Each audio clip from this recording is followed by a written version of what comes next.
Malo smo bolesni. Izgleda votkica nije odradila svoj posao, polako ostajemo bez grla, pa sam si išao nabaviti septolete, usput pojeo hamburger i još probao Vegemite, tradicionalni australski doručak. Ja ne znam kako to opisati, to je neki slani maslac, namaz, uglavnom meni je bilo fino. I onda smo otišli u džunglu. Vožnja jednom od najpoznatijih žičara na svijetu, odnosno gondolom, je ostala za kraj našeg putovanja Australijom. Otišli smo u Plavu planinu ili ti Blue Mountains. To je nešto kao nacionalni park, ali mi smo to pretvorili u zabavni park jer smo platili $60 ulaznicu da bi se vozali po ovim spravama i onda smo iskoristili svih tih $60 pa smo se 5 puta provozali ovom gondolom, 6 puta smo išli ovim vlakićem, iako je vožnja, bože mi prosti, dosadna, i 7 puta smo išli još ovom kao nekom žičarom. Nadam se da ovo mater ne gleda jer smo se vozili gondolom na visini od 300 metara i još kad su otvorili ovo, pogledajte, znači na sredini smo ničega, provalije, i onda otkriju ovaj prozor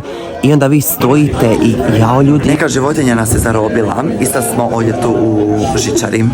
I kako tu izrazito paze na životinje, jedna ptica se popela gore na kabel i mi smo ostali visiti tako 300 metara u zraku dok smo čekali da ona odleti, gospođa. Ali ono što je najljepše u ovom parku je taj pogled u beskraju. To je predivno i to je neko, kao ajmo reći, plavetnilo. Zadnji je dan i napravili smo neka bude zabavan.